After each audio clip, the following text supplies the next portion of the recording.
البيكسل الجديد والميت الجديد وايضا الايفون الجديد 3 اجهزه تسربت خلال الاسبوع، وابل جابت اقوى ارباح لها في شهر جون، ولكن شركه هواوي قدرت تفوز عليهم وتاخذ محلهم كاكبر مصنع جوالات المركز الثاني. السلام عليكم ورحمة الله وبركاته، أخوكم فيصل السيف وأخبار العلوم والتقنية. نبدأها بأول خبر جدا مهم. إذا أنت قاعد تتكلم عن المملكة العربية السعودية في الفترة هذه في حدث عالمي ضخم قاعد يصير فيها اللي هو هاكاثون الحج.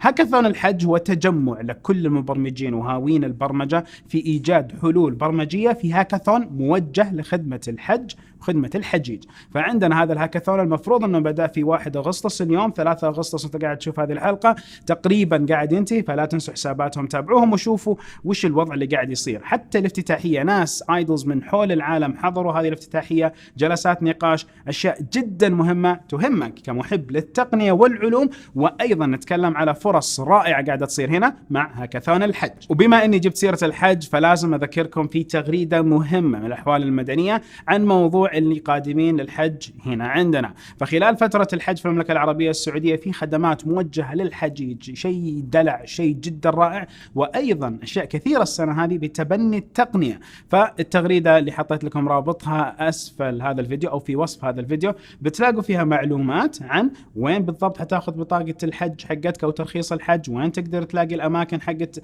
اللي يساعدوك ويساندوك في أي شيء له علاقة في الأحوال المدنية، وهذه الأمور كلها حطيت لكم رابط التغريدة. ننتقل لأخبار عالمية ونتكلم في أحد السجون حول العالم.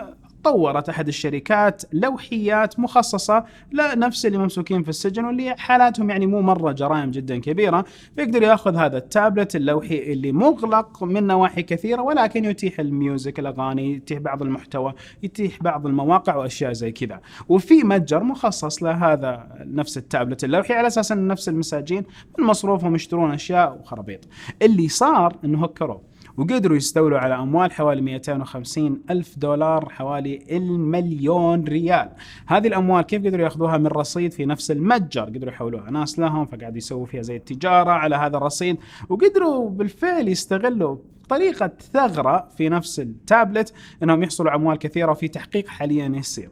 هذا اللي يقول لك انه لما تجيب لك هاكر اوكي توجههم اجرامي تحطه في سجن وتعطيه تقنية، ايش بيصير؟ يعني اكيد بيصير هاكر اعظم. مرت عليكم اجراس رينج جرس نستخدمه عندنا في تك بيلز، وهذه النسخة الثانية من رينج. هل ودكم مراجعة له؟ اللي وده بمراجعة يحط لايك وابشروا، اذا وصل 10,000 لايك اذا هنسوي مراجعة لمنظومة رينج، وايضا يمكن حتى كاميرات ارلو اللي برضو نستخدمها في تك بيلز. وفي استفتاءنا الغريب اللي كان الحلقة الماضية لما قلنا توافق انك تتجمد ل100 سنة، نتكلم على 42% قالوا طبعا وضعكم غريب، ونتكلم على 51% قالوا لا، ونتكلم على 6% قال ممكن بس شروط بنحطها في التعليقات. ففي التعليقات هذه قدامكم قاعد تطلع بعض التعليقات، هذه كلها بعض الشروط حقت الناس اساسا انهم نوافق انهم يتجمدوا. لا الله يخليك، خلينا الموضوع هذا نتجنبه حاليا، مو ناقص اجيكم بعد 100 سنه اقول لكم حطونا لايك سبسكرايب. حلقات الاخبار مين اللي يشتغل عليها؟ يشتغل عليها اثنين، نتكلم علي واتكلم على احمد بن محفوظ. احمد بن محفوظ احيانا والله الكاميرا ايش قد يسوي حركات زي كذا، اوكي هذا حسابه على انستغرام يقعد يحط لكم صور، يقعد يتسلى فيني واقعيا، يعطيك العافيه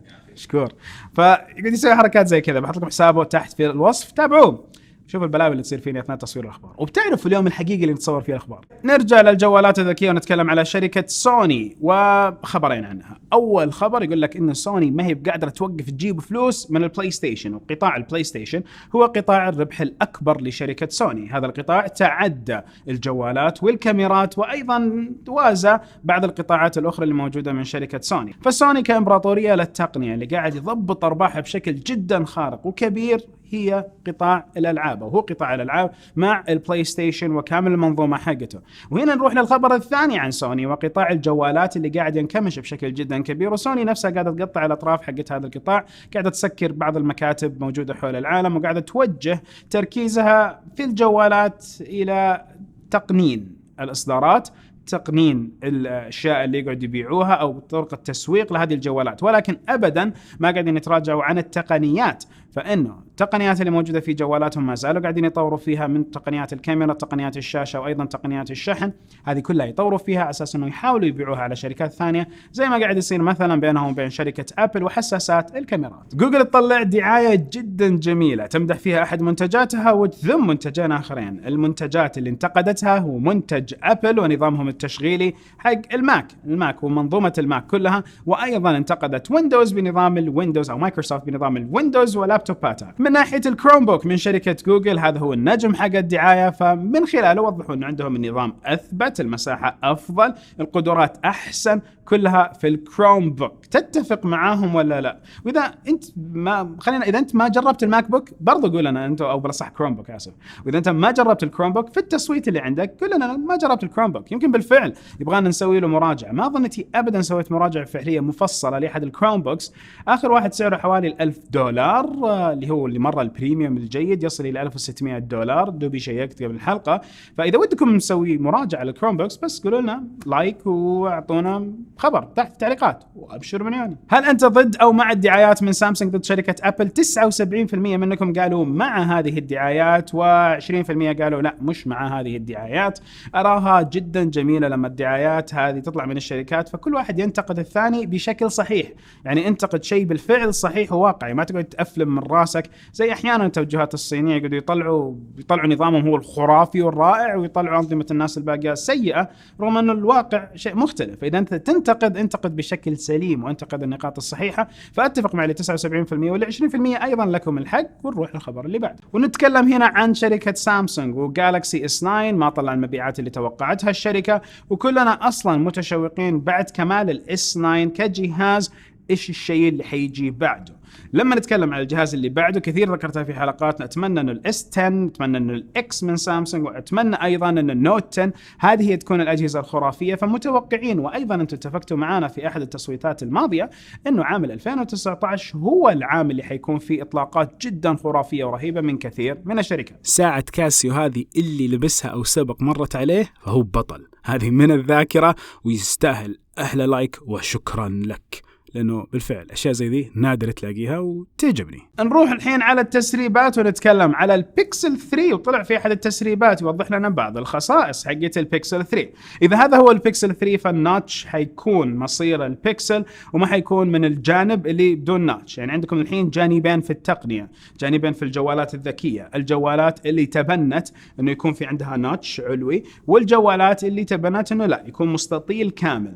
بعض الشركات أخذت الجوالين النوعين هذول زي هواوي، اما نتكلم على سامسونج الى الحين قاعدين ماسكين في امورهم انهم مستطيل. سامسونج وسوني اكثر من شركه. نتكلم على ابل اكيد هم اللي عندهم ناتش، وبعض الشركات بدات تحط هذا الناتش. فجوجل في التسريب هذا وضح لنا انه نعم في ناتش، في موجود عندكم بيزل سفلي خفيف اكبر من خفيف شوي، ولكن نتكلم على ناتش علوي موجود. هل هذا بيعيق الجهاز انه يكون نجم؟ ما اظن.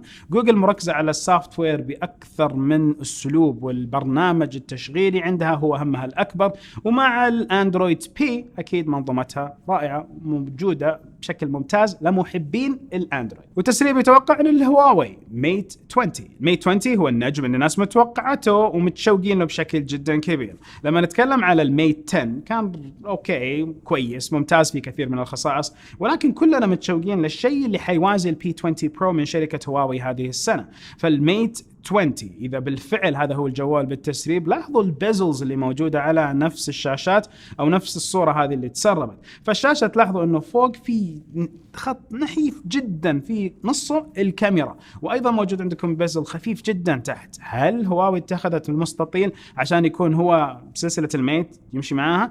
إذا سوت الحركة هذه وقدرت تنزل البيزلز بالطريقة هذه شيء رائع جدا. إذا أيضا قدروا يضيفوا عليه القدرة الجديدة حقة الكيرن اللي حيعلن في إيفا، وأيضا الإمكانيات اللي موجودة عندهم في منظومتهم مع اللايكا وهندسة اللايكا الكاميرات وثلاث كاميرات اللي برضو في التسريب، إذا بالفعل يمكن هذا الجوال يخوف بشكل جدا كبير. وبيجي خبر مع أبل عن هواوي وقدرات هواوي والشيء اللي هواوي سوته ما حد توقعه، يعني كنا متوقعينه بس مو بالسرعة دي. بما أني متحمس هذا الخبر خلينا نروح له على طول. فنتكلم، تعرفوا أنه عالميا في الشركات الأكثر مبيعا للجوالات تكلمنا عليها أكثر من مرة، عارفين أنه سامسونج أكبر وحدة أرقام بيع جوالات أعداد أجهزة، يونتس أعداد أجهزة، ونتكلم بعدها أبل، نتكلم بعدها هواوي، نتكلم بعدها شاومي، بعدين شركات كثيرة.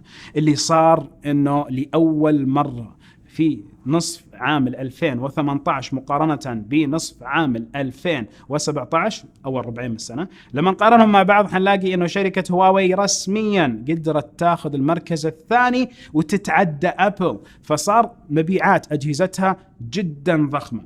هذا الجدول في الأرقام والترتيبات جميل، ولكن الشيء الأكثر جمالا روحوا للقائمة الأخيرة، روحوا آخر شيء في الجدول. خلينا نحط لكم إياها الحين على الشاشة، وين هذه. لو تلاحظوا أول شيء هنا، أول شيء عندكم سامسونج ما زالت في القمة، ولكن الرقم حق النسبة حقتها نقص عن المبيعات، فهو عدد اليونتس نقص بشكل جدا كبير. والمركز الثاني اللي هو هواوي كيف النمو حقها 40% بلس. يعني سامسونج رغم أنه ناقص 10 ولكن تظل المركز الأول، ولكن المركز الثاني 40% زيادة من هواوي. المركز الثالث أبل، يعني نزلت من الثاني إلى الثالث، فكان عندهم هنا برضو زيادة ولكن فقط 1%. نروح للمركز الرابع والنجم اللي برضو حياكل من السوق بشكل جدا كبير بقوة السوق الصيني والهندي، نتكلم على شاومي 49%. هذا يعني أنه لو استمرت هذه الحالة، ونرجع للأسماء، هذه الأسماء اللي موجودة الأولى أول خانة، نتكلم على كل اللي موجودين هنا الشركات الصينية حتى كلهم. شركات الصينية رقما وأعدادا حتى كلهم بكل بساطة، وحتصير عندكم هواوي المركز الأول، المركز الثاني موجود عندكم شاومي، نتكلم على فيفو، نتكلم على شركات هذه كلها صينية حتصير هي تاكل الجو مع السنوات، ونشوف هذا الشيء كيف حيصير. إذا ما قدرت الشركات الأخرى تعدل نهجها وتهجم على السوق الصيني والهندي بشكل جدا كبير، ما حيكون لهم مكان. ننتقل الحين لشركة أبل. فرغم هذا الجدول اللي شفناه، نعرف أنه شركة أبل حسب إعلان تيم كوك أنه حصلت على أفضل شهر جون في تاريخها بأرباح تجاوزت 53 مليار دولار. هذه الأرباح متبوعة لمبيعات جدا قوية لكثير من الأجهزة حقتها، قطاع الجوالات تحديدا، وبعدين نتكلم على القطاعات الأخرى من الإكسسوارات والأجهزة حقت اللابتوب والساعات والأشياء دي كلها. والساعات أصلا مشمولة صارت في الإكسسوارات من ناحية شركة أبل. نتكلم أيضا أنه شركة أبل في النهج حقها هي شركة تجارية بشكل أكبر من خلال الكلام والإعلانات اللي قاعد يقولها تيم كوك. فيقول إحنا قاعد ركز على كلمة investors كثير والمستثمرين، ركز على إنه التجارة والبيع بالنسبة لنا مهم. فما قاعد كان كلمة الطح إنها يعني أو صح إنها عن الأرباح، ولكن ما كان عن إنها ابتكارات وما ابتكارات زي ما باقي الشركات كانت تقول أو أبل كانت تقول أول. غريبة هذا الوضع كان. ولكن نروح الحين لا أيضا التسريب حق الآيفون إكس أو الدمي حق الآيفون إكس. هذا التسريب يؤكد بعض النظريات في إنه حيكون في 3 جوالات اللي هو الجيل الثاني من الايفون اكس، حيسمى الايفون 11. هذا الجيل حيحمل بعض المواصفات او بلا صح اكثر المواصفات اللي موجوده في نفس الايفون اكس، وحيكون في تطور طفيف في ناحيه الخصائص الداخليه. ولكن ايضا تاكد انه حيكون في شريحتين، والشريحتين زي ما سبقت وذكرت لكم قبل شهر تقريبا انه الشريحتين حتكون على النسخه المتوسطه، متوسطه حجما ولكن الارخص سعرا، يعني حتكون ب 2400 ريال تقريبا. هذا من راسي. هنتكلم على 2400 ريال، وهذه النسخة تحمل شريحتين فيزيائيتين. اللي يقول لكم سيم كارد أو إلكترونيك سيم، إلى الحين ما تأكدت إلكترونيك سيم، بل إنه الكود اللي تسرب أو الكود اللي موجود في البيتا حق نسخة الآي او اس 12 الجديد البيتا، نتكلم على إنه يثبت إنه 2 سيمز، ما في أي تأكيد إنه إلكترونيك سيم، ما في سيم إلكترونية. الساعة اللي فيها إلكترونية السيم، هل إذا صارت إلكترونية السيم حيكون وضع زي الجوجل والبيكسل؟ ما أدري، ولكن ظنيت إنه يكون شريحتين. إذا شريحتين قدروا ينتقلوا على وهذا الشيء الأقرب بالنسبة لي بقلبي، وأتوقع بقوة حتكون شريحتين فيزيائيتين. ليش؟ لأنهم بالفعل حيقدروا يهجموا على السوق الصيني والهندي اللي هناك في كثافة استخدام لشريحتين. وهذا الشيء اللي مخلي هواوي زي ما ذكرنا قبل شوي، هواوي قاعدة تنجح هناك، فيفو قاعدة تنجح هناك، تكلم عن شاومي تنجح هناك. عندهم خيار أحد جوالاتهم شريحتين، بل إنه شاومي عندهم شريحتين وكرت ذاكرة، يعني 3 أماكن، 3 أشياء تحطها، شريحة وكرت ذاكرة. هذه التنافسية تكسر القوانين وحتقدر تجيب أشياء الناس تحتاجها وبالفعل تقدر تفوز. فأتوقع إنه نعم الآيفون الجديد شريحتين فيزيائيتين، يمكن الباقيات يكون فيهم إيسم. فكرة. نهاية الحلقة، وكل حلقة نتمنى لكم إن شاء الله نهاية أسبوع جدا جميلة. لا تنسونا من اللايك ولا تنسونا من السبسكرايب. أذكركم هذه الحلقات متاحة هذا حالتي انا، وين هنا في المكتب في البيت، هذه حالتي. يا جوجل تسولف، يا الكسا تسولف، يا عندي. الحمد لله الحمد لله. اهم شيء إنه لا، قبل شوي بدايه الحلقه شوف الفيديو ذا. شركه ابل افضل ارباح في تاريخها، ولكن Just to confirm, you'd like to hear the song Shake It Up. كانسل. هذه بنتي في البيت قاعده نتكلم جوجل، فالظاهر قالت لها اوفيس بدل ما تقول لها هوم او ليفينج روم. المهم اللهم صل وسلم على محمد. ارجع للموضوع، اتكلم. انا ايش كنت اقول؟ قاعد اختم. اوكي، اذكركم انه الحلقات هذه ايضا متاحه فيها لغه الاشاره. يعطي العافيه عبد الرحمن عبد الوهاب. واذكركم في نهايه الحلقه انه الحلقات ايضا متاحه بلغه الاشاره. اللي عندكم عبد الوهاب هنا موجود قاعد يعطيكم لغه الاشاره، فاذا تعرف واحد يحتاج هذا الدعم ارسلوا له الحلقه. الله يا رب العالمين ياجركم وياجرنا. ايضا موجود عندكم الكابشنز باللغه العربيه وباللغه الانجليزيه، اللي هي الترجمه. النص هنا موجود، هذا هو بالترجمه باللغه العربيه والانجليزيه. فاي شيء انا اقوله قاعد يطلع هنا ترجم براحة. فهذه الميزة أيضا تتيح لكم تشوفوا الفيديوهات بدون صوت، أو أيضا احتياجات الخاصة بعض الناس يحتاجوا أنه يكون مكتوب الكتابة هنا. نهاية الحلقة لا تضحك علي. نهاية الحلقة وكل حلقة سبحانك اللهم وبحمدك أشهد أن لا إله إلا أنت أستغفرك وأتوب إليك. الحين أضحك علي. السلام عليكم ورحمة الله وبركاته.